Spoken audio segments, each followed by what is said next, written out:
ماشي، يلا صلوا على النبي. اول سؤال بيقول لك ايه هنا؟ اوجد مجموعه الحل. طبعا لازم تاخد بالك، هو طالب منك مجموعه الحل في انهي مجموعه. تمام؟ لان في منكم بيعمل ايه؟ يخش يحل على طول. افرض الرقم اللي انت طلعته ما ينتميش، افرض قال لك ان مثلا انت طلعت رقم سالب. طيب ماشي. طيب طبعا دي متباينه، ركز بقى وصلي على النبي. اول حاجه انت هتغلط فيها طبعا، انت هتقول لي هنقل الواحد بعكس الاشاره، وده صح. تمام؟ لما تيجي بقى تكتب هتقول ايه؟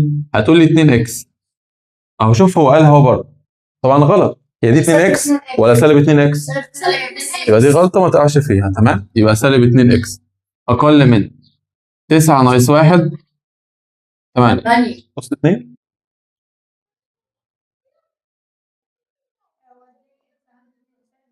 تمام ماشي.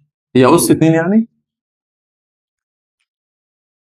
طيب في هنا أس 2 وهنا ماشي تمام. بعد كده هنقسم على، لا أنا أعتقد إنها مش أس 2. لا مش أس 2. أكيد مش هنا غلط يعني. طيب يلا ما علينا، ماشي. هتقسم على كام؟ على سالب بقى. عايزين تركيز. تمام؟ وهنقسم على سالب الاثنين. طبعا دول مع ده، فيبقى لك الاكس اقل من كام؟ 8 على سالب الاثنين. طيب في تاني غلطه هنا عملناها. ايه هي؟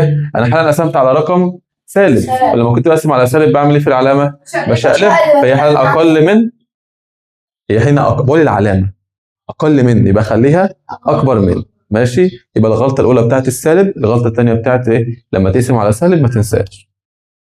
فبالتالي هتبقى اكبر من سالب طبعا كام؟ 4. نعمل الفتره بتاعتنا اكبر من سالب 4. ابدا من اول مين؟ من سالب الاربعه لحد مين؟ موجب ما لا نهايه. تمام؟ لا، يبقى سالب 4. طبعا مش معايا سالب 4. ليه؟ لان ما فيش يساوي. هو انا قلت اكبر، ثواني اهي. انا قلت هنا اكبر من سالب 4، معلش. اكبر من سالب 4 ولا اكبر من او يساوي؟ اكبر من واسكت. مفيش يساوي، يبقى خلاص كده القوس بتاع السالب 4 يكون مغلق ولا مفتوح؟ مفتوح، لان ما قلتش يساوي. ماشي معايا. فبالتالي يبقى عندك سالب 4 لحد موجب ما لا نهايه. طبعا فتره مفتوحه. صعب الكلام ده؟ طبعا قال لك انا عايزها في زد، فانت هتبدا من اول مين؟ سالب 3 سالب 2 بعدين سالب 1 0 1 2 اعداد الموجبه كلها يعني. ماشي؟ طيب حد عنده مشكله؟ يبقى انت تخلي بالك. طيب السؤال الثاني قال لك انا عايز مجموعه الحل في كيو، الاعداد النسبيه. طيب صلى على النبي. انا عندي هنا في الطرف الشمال اكس والطرف اليمين برضو اكس، يبقى احنا كنا بنعمل ايه؟ بنجمع الاكسات في طرف والارقام في الطرف الثاني. فيبقى عندك هنا هنقل ال 3 اكس الناحيه دي بالسالب والموجب 8 الناحيه الثانيه بالسالب برضه. فيبقى عندك هنا 7 اكس. طبعا هيجي لها ال 3 اكس بالسالب، يبقى ناقص 3 اكس اقل من او تساوي سالب الاربعه، محدش يكتبها لي 4. هيجي لها مين؟ موجب 8، هتروح هناك ايه؟ سالب 8. 7 ناقص 3 هيبقى 4 اكس اقل من او تساوي سالب 4 وسالب 8 نفس الاشاره، بحط نفس الاشاره وبجمع 4 و8 كام؟ 12. يبقى سالب ال 12. خلي بالك بقى، انا هقسم هنا على الاربعه. لا ده مش ضرب، هو ده ضرب. طبعا 4 مع 4 هيبقى الاكس اقل من او تساوي سالب ال 12 على 4 فيها سالب كام؟ سالب 3. يبقى عندك سالب 3 وبعدين اقل من، يبقى لحد سالب ايه؟ ما لا نهايه. السالب 3 القوس بتاعها هيبقى مغلق عشان فين علامه يساوي. انا بقول اقل من او يساوي. يبقى سالب 3 مغلقه. طبعا قلنا سالب ما لا نهايه، فانت هتكتب سالب ما لا نهايه الاول عشان احنا بنكتب الصغير الاول في الفتره. قلنا سالب 3 مغلقه. صعب الكلام ده؟ طيب السؤال اللي بعده قال لك اختصر لأبسط صورة A في A أس سالب 3 في A أس 8 على A أس 5 في A أس سالب 4. انت بتعمل ايه في الضرب؟ بجمع الأس، وفي القسمة بتعمل ايه؟ بتطرح. فهي مش محتاجة حاجة. بس انا قلت لك الغلطة اللي هو بيوقعك فيها هنا ايه؟ الإشارات. ماشي؟ ومش هيجيب لك امتحان صعب، هو هيجيب لك امتحان يوقعك. نعم ماشي مش مشكلة. هو بيقول لك ان انا ايه؟ القص بتاعه سالب، لو هو في البسط هنزله مقام، لو هو في المقام اطلعه في البسط. وقلنا طبعا طريقة تانية الحصة اللي فاتت في المراجعة الأولى يعني، قلنا عادي ممكن تشتغل بس تاخد بالك من الإشارات.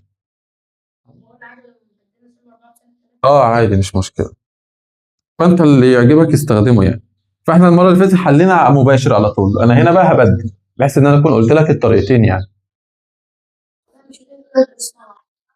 ايه اس واحد هيبقى زي ما هي مضروبه في الايه، مين اللي هتيجي من تحت لفوق، تبقى ايه اس كام؟ اس 4. والايه اس 8 زي ما هي على ايه اس 5 زي ما هي تحت. في هنا فوق عندك في البسط ايه اس سالب 3 هتنزل، يبقى الاس يبقى موت، هيبقى ايه اس 3 وتشتغل عادي بقى. نعم. اللي اسه سالب بس، ما ده اللي انا محتاج اظبطه. انما دي ايه اس 8 ايه اللي هيخليني انزلها في المقام؟ فاحنا هنجمع طبعا عشان الضرب 1 و4 5 5 و8 13 يبقى ايه اس 13 على 5 و3 8 ايه اس 8. طبعا اصبحت حالا عندك اسمه، تعمل ايه في الاسمه؟ بنطرح الاسس. 13 ناقص 8 كام؟ هيبقى ايه اس 5. صعب الكلام ده؟ طيب زي الفل. يلا صلي على النبي. سؤال رقم 3 قال لك سالب 5 اكس اس 2 مضروبه في 2 اكس اس 3. اشارات ارقام والرموز زي ما اتفقنا. تمام.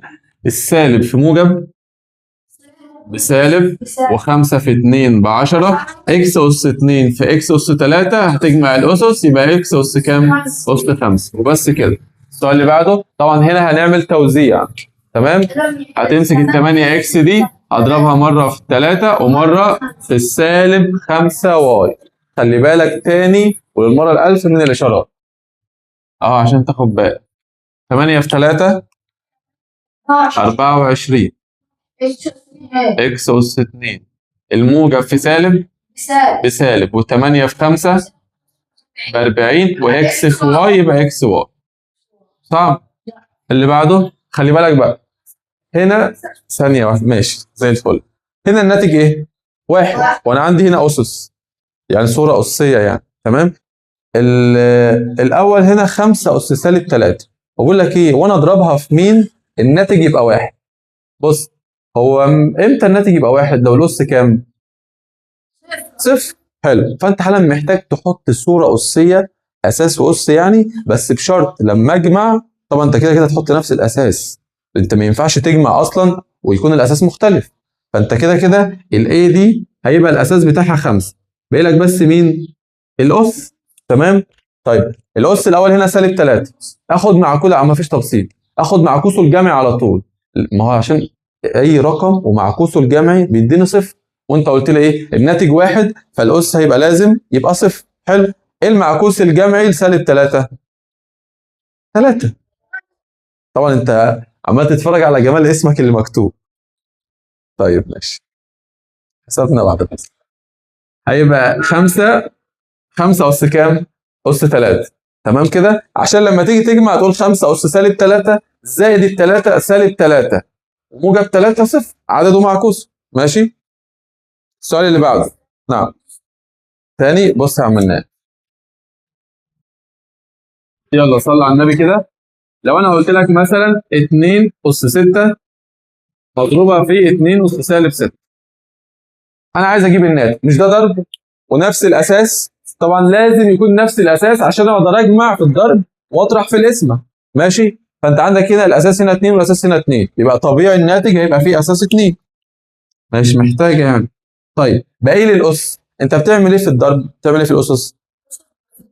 بنجمع الاس. عندك هنا 6 ناقص مين؟ ناقص 6. لا مش ناقص سالب 6، انا بجمع بقى. اهي 6 زائد السالب 6. تمام كده خطوه خطوه. فانت كده كده الاثنين زي ما هي، الموجب في سالب بسالب، ويبقى 6 ناقص اللي هي بتساوي 2 اس كام؟ اس صفر، واي حاجه اس صفر واحد، يعني الناتج كده واحد. هو بقى قال لك ايه؟ الناتج واحد وكنسل لك ده. هو ادالك السالب 2، الصوره الاسيه اللي فيها الاس سالب يعني، وادالك مكان ده مجهول وطلبوا منه. فهمت الكلام؟ طيب ممكن نحلها بطريقه ثانيه. نحلها ازاي؟ بص ركز كده معايا. واحد هيقول لك بس انا ما اعتقدش هي ممكن تيجي في بالكم شويه يعني. لما انا كنت بقول مثلا 2 اكس بتساوي 4، كنت بتقسم على كام؟ على الاثنين، عشان انت عايز تجيب قيمه اكس، صح كده؟ طيب مش انت هنا عايز تجيب قيمه ايه؟ يبقى انا اقسم على مين؟ على 5 اس سالب 3. ما احنا بنص، احنا نفهم ولا نحفظ؟ مش انت كده كده بتقسم على الرقم اللي موجود جنب المجهول بتاعك، سواء اكس او واي او ايا يكن هو ايه؟ المجهول عندي هو ايه؟ ده اللي انا عايز اجيبه. ايه اللي جنبه؟ 5 اس سالب 3، اقسم عليه زي ما انت هنا قلت لي اقسم على الاثنين. تمام؟ ايه المشكله؟ ما انا عايز اجيب ايه؟ وانت هنا كان معاك اكس؟ كانت معاك ايه؟ مش سامع. يلا ده الرقم اللي ايه المشكله؟ 2 اكس بتساوي 4، ما هو ده الرقم ده مش ناتج؟ واحد ناتج. ماشي؟ فانا هعمل ايه؟ هقسم على 5 اس سالب 3. فالايه هتساوي 1 على 5 اس سالب 3، صح كده؟ طيب مش انا قلت، مش انت هنا في السؤال ده قلت لي يا استاذ ايه بتعمل ايه؟ اللي اسه سالب تحت بطلعه فوق يبقى اسه موجب. مش انا هنا عشان اطلع دي او عشان اخلي الاس بتاعها موجب اطلعها فوق بس كده. يبقى 5 اس 3 على الواحد، وكده كده الواحد في المقام مش هكتبه. فهمت الفكره؟ فلو الطريقه دي مش عاجباك دي هتعجبك. ماشي؟ طيب السؤال هتبقى سالب 6 على الخمسة. تمام. احنا قلنا طبعا سواء اي معكوس جمعي او ضربي، حل اللي هو السؤال بتاعك الاول. يعني ما تروحش تستعجل هتقول لي معكوس ضربي، هتقول لي هنا يعني 1 على سالب جذر 25 على 36 ازاي؟ تمام؟ فاحنا نحلها الاول. كده كده السالب ده زي ما هو ماشي، وعندك جذر ال 25 5 وجذر 36 6. معكوس الضرب بتعمل ايه؟ بتشقلب، تخلي المقام بسط والبسط ايه؟ مقام. طيب والسالب زي ما هو، عشان هتلاقي اول اختيار على طول 5 على 6 تقوم جاي انت مختاره على طول وغلط. فهيبقى بيساوي المعكوس طبعا سالب الستة على الخمسة. صعب الكلام ده؟ طيب يلا صلي على النبي. ركز بقى معايا في السؤال ده وشوف بنحله ازاي. بص يا سيدي، هو طبعا مديهولك اصلا سهل، لو كان عايز يديهولك صعب كان ممكن يحط لك مثلا اس 2 مثلا على القوس هنا، او يحط لك هنا سالب عشان وانت بتعمل توزيع تنسى السالب وانت تضربه، فاهم؟ هتقابلنا حالا في السبوره اللي بعدها ان شاء الله يعني. المهم ركز بقى معايا، هنا هنعمل توزيع في المرتين، الحد الاول والحد الثاني. يلا 4 في 3 هيبقى عندك 12 اكس اس 2، وبعد كده الموجب في سالب بسالب 4 اكس. لازم نطول الاشاره، لازم يا جماعه الاشاره. طيب زائد 2 اكس في اكس ب 2 اكس اس 2، و2 اكس في 3 بموجب ايه؟ 6. لا 6 اكس بس، 3 معهاش اكس. طيب بعد كده تعال نجمع الحدود المتشابهه. هنا عندك 12 اكس اس 2 وموجب 2 اكس اس 2، وخلي بالك شفت لما باجي احل بعمل ايه؟ بقراها باشارتها عشان تشوف انت هتجمع ليه؟ ماشي انا قلت 12 اكس اس 2، هل قلت سالب؟ طيب هيبقى عندك 12 و2 طبعا 14 اكس اس 2. يا جماعه ده جمع، ده جمع ده مش ضرب، لو بضرب بجمع. تمام؟ سالب 4 اكس وموجب 6 اكس بشرط الكبير موجب، وبعدين تطرح 6 ناقص 4 هيبقى 2 اكس. وبكده انت وصلت لابسط صوره اللي هو طالبها منك. قال لك بعد ما تجيب ابسط صوره اوجد القيمه العدديه عندما الاكس بكام؟ بسالب 1. يعني انت تشيل كل اكس وتكتب مكانها سالب 1. هيبقى عندك هنا 14 اكس اس 2. تمام؟ قلنا هنشيل اكس ونحط كام؟ سالب 1، يبقى سالب 1 اس 2 زائد الاثنين مضروبه في مين؟ في سالب 1. ركز بقى في الحته دي، كده كده اس 2 فهيكنسل لك السالب، و12 في 1 ب 12 يا حمود 14. ماشي، يبقى 14 في 1 ب 14. السالب في موجب يا راجل بسالب، والاثنين في 1 ب 2، هيبقى 14 ناقص 2 بتساوي كام؟ بتساوي ال 12. تمام؟ فانت خلي بالك من الاشارات. تمام؟ طيب السؤال اللي بعده نفس الفكره يعتبر، بس هو هنا عايز مجموعه الحل يعني معادله. فانت برضه هتعمل توزيع عادي جدا، وهنجمع الاكسات وبعد كده نجيب قيمه اكس، مفيش جديد يعني. طيب ركز بقى معايا، اكس في اكس باكس اس 2، واكس في سالب 3 سالب 3 اكس. هنا هناك 3 في اكس برضه 3 اكس، و3 في سالب، خلي بالك من الإشارة، سالب 27 هيبقى سالب 81، طبعا بتساوي صفر. 3 في 20 60 و3 في 7 تمام. هيبقى اكس اس 2. هل في اكس اس 2 تانية هنا؟ يبقى اكتبها زي ما هي. خلي بالك بقى، سالب 3 اكس وموجب عدده معكوس او حده معكوس، طيرهم مع بعض، كنسل كده، يبقى لك مين؟ سالب 81 بيتساوي صفر. طبعا دي القاعده اللي احنا خدناها اللي حضرتك اصلا مش فاكرها. قلت لك لما يبقى الاول اس 2 والتاني ده اقدر اعمله مربع كامل، ال 81 دي كام اس 2؟ يعني كام في كام؟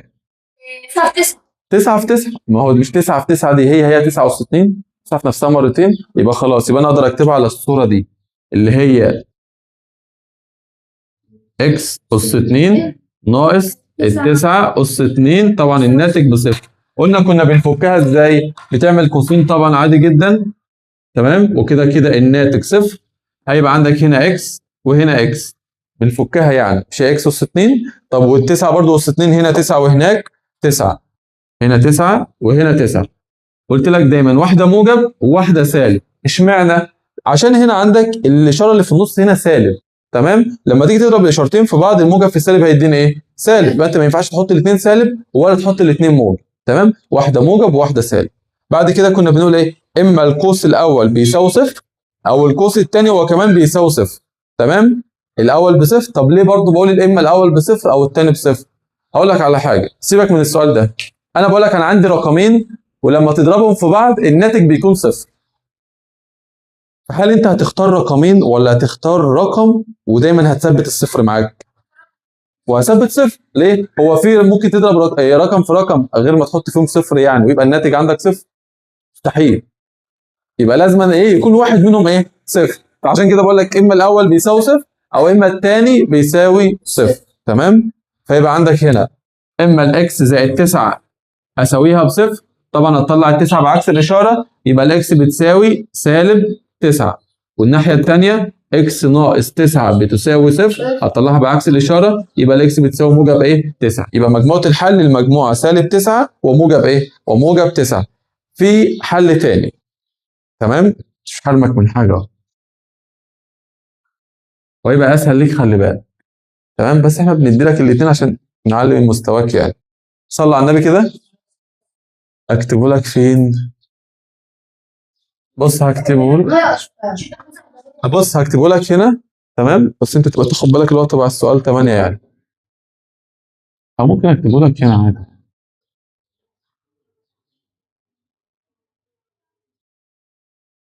هو صغير ان شاء الله يعني، ده تبع سؤال 8. ماشي يا جماعه، ركز بقى كده.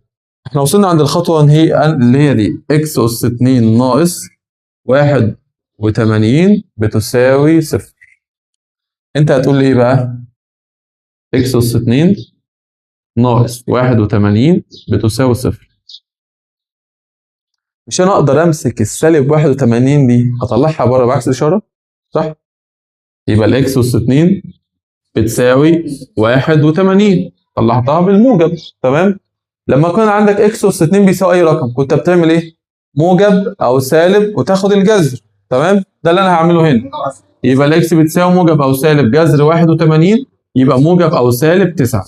طبعا ده اللي اسهل لك بكتير وده اللي انت بتعمله، بس انا قلت لك الطريقه دي لان انت في عندك فاكر اللي هو الكوس اس 2 او النتيجه الثانيه اللي ربطها لك بيها، تمام؟ طبعا ده برضو نوع من انواع التحليل هتاخدوه ان شاء الله في سنه ثانيه الترم الاول، تاخدوا التحليل كله اصلا في الجبر، تمام؟ ما علينا، يلا صلى على النبي.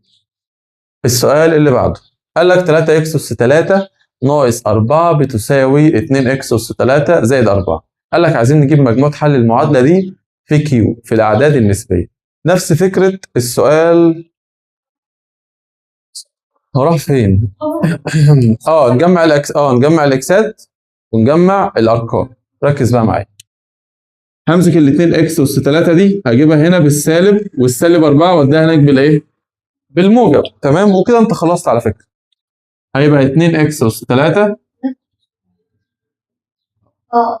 ما انا هجيبها هنا بقى بالسالب، ماشي مش هتفرق، زائد 3 اكس اس 3 هيساوي هناك 4 وهيجي لها برضو كام؟ موجب 4. سالب وموجب احط اشاره الكبير اللي هو التلاتة، و3 ناقص الاتنين 1. يعني اكس اس كام؟ اس 3. طبعا ما حدش يكتب لي الواحد. الواحد ليه؟ بيساوي 8. هناخد الجذر الايه؟ التكعيبي لل8 هيساوي 2. يبقى مجموعة الحل بتاعتك تساوي المجموعة ايه؟ 2. تمام؟ طيب يلا صلي على النبي. السؤال اللي بعده مديك متباينة وعايز مجموعة الحل في زد. الأعداد الصحيحة. يلا هنعمل توزيع وكنت هتشتغل. تمام؟ لا أنا بقى مش هخليك تعمل توزيع. يعني أنت بتقول حل وأنا بحاول أديك طريقة تانية. بص يا عم، الله ينور عليك. هنقسم على الاتنين. بيذاكر من وراك صح؟ واخدها من على بقى مين دي انت؟ عندكم شوية ردود الصراحة يعني. 3 ناقص ال 2 اكس اقل من 4 ال 2 بتساوي كام؟ فيها ال 2. طبعا الغلطة اللي انا وقفتك فيها هنا ما تغلطليش هنا اللي هي الاشارة. ماشي؟ الثلاثة دي هي موجب، هتروح هناك بالايه؟ بالسالب. يبقى سالب ال 2 اكس اقل من 2 ناقص الثلاثة اللي هي سالب 1. هتقسم على كام بقى؟ اهو على السالب الاثنين. هو كده مذاكر النهارده بجد. ده سالب 2 مع سالب الاثنين، وخلي بالك بقى السالب برضو مع السالب هيبقى الاكس. الاكس ايه؟ العلامه ايه؟ لا العلامه ما كتبتهاش انا. هي هنا ايه؟ اقل. اكتبها هتبقى اكبر. ما ترد اللي انا عايزك تقوله. يبقى اكبر من نص. ماشي. وبعدين طبعا اكبر من نص يبقى خلاص النص ده يبقى الفتره مفتوحه عنده. تمام؟ لحد ما لا نهايه. تمام؟ يبقى 1 على الاثنين مفتوح ما لا نهايه. طبعا ما تنساش تعملها بخط الاعداد يعني. طبعا هو عايز مجموعه الحل مش عايز الفتره. تمام؟ ركز معايا. هو مش عايز الفتره. ده اصلا مش عليك الفترات، بس احنا كنت قلتها لك خلي بالك في الشرح. تمام؟ النص ايه اللي على طول اكبر من النص؟ بس خلي بالك انا عايز في مين؟ في زد. تمام؟ يبقى مين؟ ده بقى يا جماعه تاني بس عشان ما حدش ينسى الفترات دي مش عليك. ما انا بس قلت لكم في حصه الشرح اديتكم نبذه عنها كده لما كنا بناخد المتباينات، بس هي مش عليك. تمام؟ يعني انت ما ينفعش تكتبها اصلا. ما علينا. الفترات يا جماعه عشان بس ما حدش يفكر ان احنا خدنا منهج تانية يعني. لا اديتك نبذه عنها كده وخلاص. انت بتكتب المجموعه بس. هي دي صح؟ المهم ما علينا. احنا قلنا الاكس اكبر من نص. ايه اللي اكبر من نص؟ وخلي بالك في زد الاعداد الصحيحه الواحد. طبعا ما تقوليش بقى هناخد 3 على 4 والكلام ده. اعداد صحيحه مفيش كسور مفيش اجزاء. اعداد صحيحه بس. فاحنا هنقول معانا الواحد بقى مجموعه. معاك 1 و2 و3 لحد ما لا نهايه. يلا السؤال اللي بعده اوجد مجموعه الحل في الكيو. عادي ايه المشكله؟ هتعمل ايه؟ هنا طبعا بقى ما ينفعش تقول لي اقسم على الاثنين. تمام؟ هنعمل توزيع. وممكن على فكره نعمل طريقه ثانيه. نعمل ايه؟ بس انا هنا قسمت اولا الرقم اللي هنا على اليمين يبقى الاسم على الاثنين. تمام؟ انت تقدر تعمل ايه بقى لو انت عايز تقسم؟ تنقل مين الاول؟ ايه؟ لا انت هتنقل عادي على فكره. السالب 1 هيبقى هنا موجب 1 صح؟ ويبقى 7 1 كام؟ 8. ساعتها بقى تقدر تقسم على الاثنين. فاهم حاجه؟ تديله ميه. ماشي ما علينا. هيبقى الاثنين خلاص اكس ناقص 5 هيبقى اقل من. طبعا نقلت السالب 1 بقى موجب 1 هنا. يبقى ايه؟ اقل من 8. هنا بقى اقسم على الاثنين عادي. لما تقسم على الاثنين طبعا دي مع دي هيتبقى لنا اكس ناقص 5 اقل من 8 على الاثنين فيها الكام؟ الاربعه. نقل السالب 5 بموجب 5 يبقى الاكس اقل من 9. اقل من 9 وفي كيو. فانت هتاخد بقى ايه؟ هيبقى عندك 8 و7 لحد بقى ايه ما انت راجع. حد عنده مشكله؟ اخر كلام؟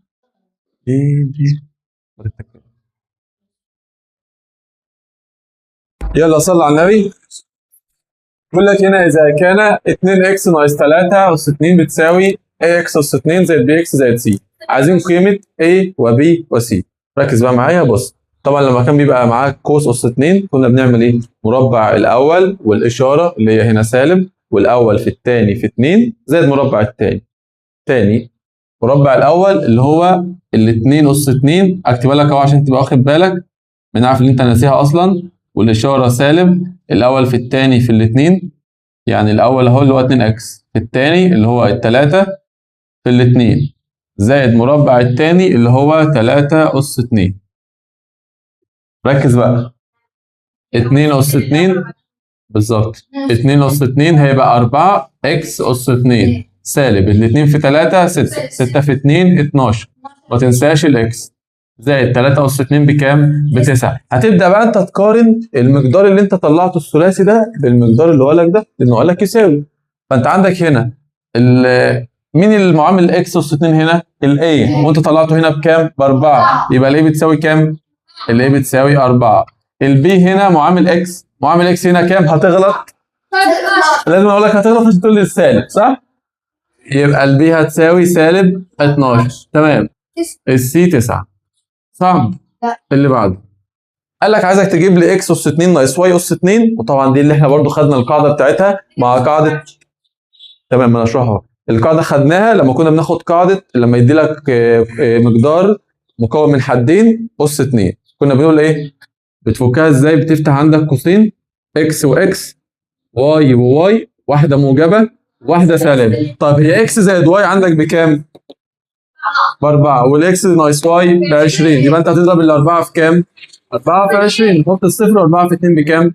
ب8. يبقى الناتج 8. السؤال اللي بعده نفس فكره دي، نفس الفكره. المهم انت عندك هنا اهو، مش الاول هو الاول والثاني هو الثاني، كان بيطلع لك هنا الاول هو الاول والثاني هو الثاني، واحده موجب وواحده سالب، مربع الاول ناقص مربع الثاني. انت برضو طبق نفس الفكره. بص، مالكش دعوه باليساوي دي، حلها لي ولكنها موجوده. مربع الاول اللي هو مين؟ اكس، يبقى اكس اس كام؟ قلنا مربع بقى، ناقص لان السالب في موجب بسالب، 5 في 5 25. هو قال لك هي بتساوي اكس اس 2 ناقص مين؟ انت طلعتها ناقص مين؟ 25. يبقى الام بكام؟ 25. بس كده. نفس الفكره ولا مش نفسها؟ ماشي. استفز. اللي بعده قال لك دي بقى اللي كنت بقول لك في السبوره الاولى هنجيبها لك بس بالاشاره هنا سالب عشان انت تنسى توزع السالب.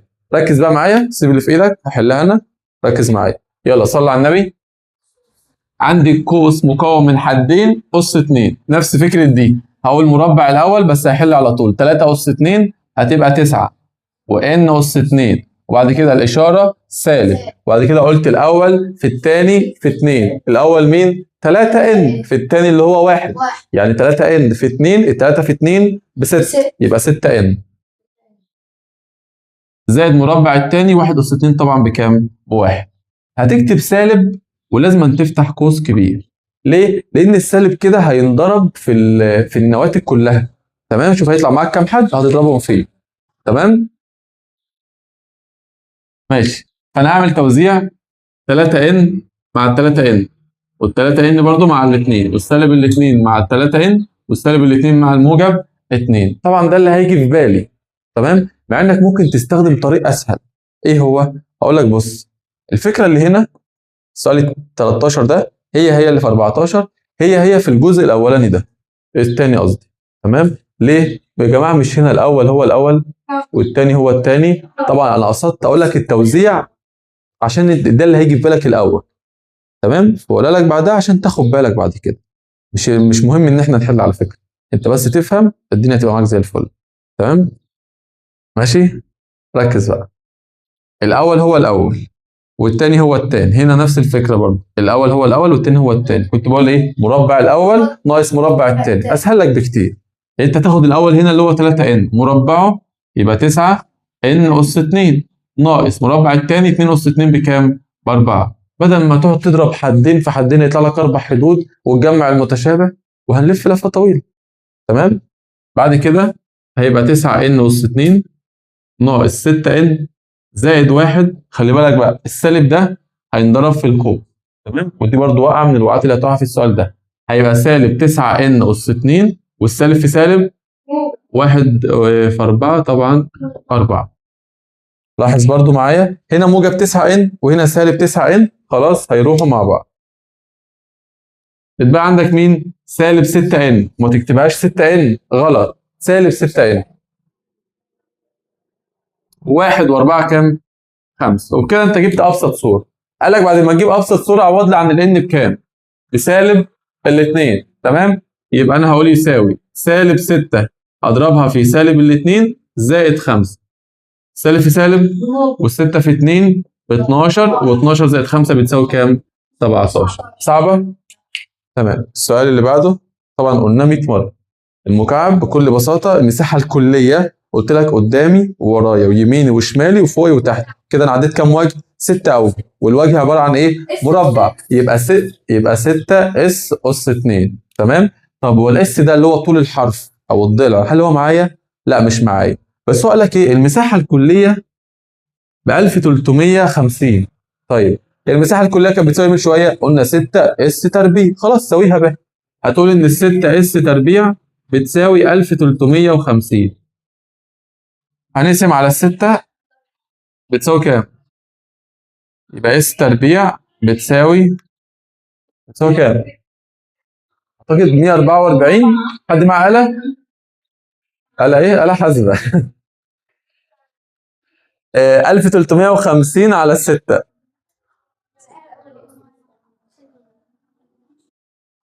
يا أستاذ 142. انا اعتقد اللي هي لا 96 احسبها انا ولا الحوجه ليكم. استنى انا غبي انت.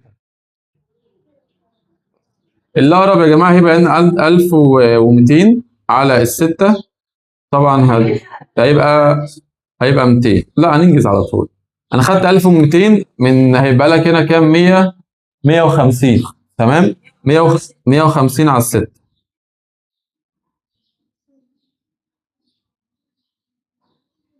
هيبقى 216. بس لو ده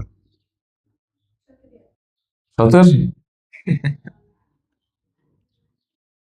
هتأكد برضه. 6 في 10 ب 60 و6 في 6 ب 36. لا غلط طبعا، مش 16. هيبقى 25 يا جماعة. هيبقى بتساوي 25. طبعا هتاخد الجذر، طبعا ما حدش يقول لي موجب او سالب، تمام؟ فهيبقى الاس بتساوي 5. ده اللي هو طول الحرف بس، طول الحرف بس. بحسهم بيستقصدوا وقت التصوير واللي كلهم يعدوا، مش عارف ليه. المهم الحجم كان بيبقى اس اس 3 طبعا، يعني 5 في 5 في 5. يا نهار الشمس. طبعا يبقى سنتيمتر مكعب، لان ده حجم. ماشي. المساحه الجانبيه كام جانب عندي؟ يمين وشمال وقدامي وورا بس، يبقى كام؟ 4. يبقى 4 اس تربيع. طبعا هيبقى 4 في الاس تربيع 25، يبقى تساوي 100. لان ده مش جنبي، السقف ده مش جنبي، فوقي والارض تحت. انا عايز الجوانب. أنا بقول الجوانب بس يا جماعه، جوانبك اللي هو يمينك وشمالك وقدامك ووراك. فوقك ده مش جنبك. جنبي ازاي؟ تفهم منين يالا؟ لو انا قعدت على الارض ده هيبقى جنبي ازاي برضه؟ لا طبعا. انت هتعلم ولادك ازاي؟ بدماغك دي. المهم اصل دماغكم دي لا جورت ايه يعني؟ ما انت ما ينفعش تجيب عيال قابله للتعليم. نعم والله ماشي. هو بيقول احنا بنصاب ما تفضحناش يعني. ماشي ماشي. مساحة الوجه الواحد. الوجه الواحد عبارة عن ايه؟ قلنا مربع. مساحة المربع طول الضلع في نفسه، تمام؟ يبقى اس في اس او اس اس 2 يعني، وكده كده كانت جايبها ب 25 سنتيمتر. علينا صعب. يلا اللي بعده، يلا عشان ننجز بقى ننجز. اوجد حاصل الضرب. طبعا هنا هنعمل توزيع، او اهو شوف هرجع تاني اهو، او عندك الاول هو الاول والتاني هو التاني، يبقى مربع الاول ناقص مربع التاني. لا بالعكس، اعمل توزيع يا عم ما تزعلش. يلا اكس في اكس، اكس اس 2، واكس في موجب 7، موجب 7 اكس، سالب 7 في اكس، سالب 7 اكس، وسالب 7 في موجب 7، السالب في موجب سالب، و7 في 7 49. طبعا موجب 7 اكس مع السالب 7 اكس، رجعنا على نفس النقطة. انت ليه بتلف يعني؟ سالب 49. يبقى اكس اس 2 ناقص 49. طبعا الحل الثاني يا جماعة الاسهل، انت تقول مربع الاول ناقص مربع الثاني وخلصنا. اللي بعده هنا بقى توزيع. يلا 2 اكس في 4 اكس، الاثنين في 4 8 اكس اس 2، ماشي، الاثنين في 5 10 اكس. يبقى 10 اكس، سالب 3 في 4 سالب ال 12 اكس، وسالب 3 في موجب 5، السالب في موجب سالب، والثلاثة في 5 بكام؟ ب 15. بعد كده 8 اكس اس 2 زي ما هي، موجب 10 ناقص ال 12 هيدينا سالب 2. خلي بالك سالب ال 2 اكس زائد ال 15 وخلصت. هنا نفس فكرة الأولاني، مربع الأول الشرط اللي في النص، الأول في الثاني في 2 زائد مربع الثاني. مربع الأول اللي هو 2 اكس أس 2. ويا جماعة ما حدش يكتبها كده عشان غلط دي. كده أنت بتقول له الأس 2 على الإكس بس. طب والاثنين؟ إيه؟ طيب المهم الإشارة الأول في الثاني في 2 يبقى 2 اكس في الثاني في 2 زائد مربع الثاني اللي هو الثلاثة طبعا أس 2. يلا هنا هيبقى عندك 4 اكس أس 2 زائد الاثنين في 3 6 في الاثنين 12. يا جماعة 6 في 2 مش جامع ضرب، زائد 3 أس 2 ب 9. خلصت. اللي بعده نفس الفكرة برضه، هتعمل توزيع. خلي بالك بقى انت هتوزع قوس مكون من حدين على قوس مكون من 3 حدود، فركز. برضه الغلطة هنا عندك غلطة إشارات، أو أنت تنسى أصلا، ممكن تضرب مثلا الأول في الثاني وتنسى تضرب الثاني، ما تبقى حمار يعني، معلش في الكلمة. المهم اكس في اكس أس 2 اكس أس 3، واكس في سالب اكس سالب اكس أس 2، واكس في موجب 5 موجب 5 اكس. وبكده انت خلصت من اكس. انقل على مين؟ على الثلاثة ولا سالب 3؟ سالب 3. طيب انت بتشوفني عارف ولا مش عارف يعني؟ بتقولها على طول كده. هنقل على السالب 3، سالب 3 في اكس أس 2 سالب 3 اكس أس 2، وسالب 3 في سالب اكس سالب في سالب وموجب، ويبقى عندك 3 اكس، والسالب 3 في موجب 5 السالب في موجب بسالب، و3 في 5 بكام؟ ب 15. خلي بالك دول كلهم في ناحية واحدة عشان ما تفكرش ان في يساوي ودي معادلة، لا ودول كلهم في سطر واحد يعني. المهم هتساوي. تعال بقى نجمع الحدود المتشابهة. عندك هنا اكس أس 3، هل في حد هنا فيه أس 3؟ لا، يبقى اكتبها زي ما هي. بعدين سالب اكس أس 2، ما في هنا اهو سالب 3 اكس أس 2، سالب اكس أس 2 وسالب 3 اكس أس 2 كأني بقول لك سالب 1 وسالب 3، يدوني سالب كام؟ 4، يبقى سالب 4 اكس أس 2. بعد كده 5 اكس وموجب 3 اكس يبقى موجب 8 اكس، وسالب 15 زي ما هي، وكده خلص. طيب السؤال اللي بعده الأخير إن شاء الله يعني نفس الفكرة، مربع الأول الشرط اللي في النص، الأول في الثاني في 2 زائد مربع الثاني. الأول تربيع يعني إكس أس 2، الإشارة سالب، الأول في الثاني في 2، الأربعة في 2 ب 8، يبقى 8 ما تنساش الإكس، زائد مربع الثاني 4 أس 2 16، يبقى زائد 16 زائد ما تنساش ال 8 إكس اللي بره دي. لو خدت بالك بقى إن دي سالب 8 إكس ودي زائد 8 إكس، طبعا هيروحوا مع بعض، يبقى لك إكس أس 2 زائد ال 16. صعب الكلام ده؟ متأكد؟ حد مش فاهم؟ طيب اللهم صل على سيدنا محمد. كده احنا باقي لنا بس الاسم و الاسم بس، عشان الاسم فيها افكار برضو ومحتاجه برضو حل كتير يعني. تمام؟ حد تاني عنده اي مشكله؟ طيب يلا ما تنساش تصلي. عندنا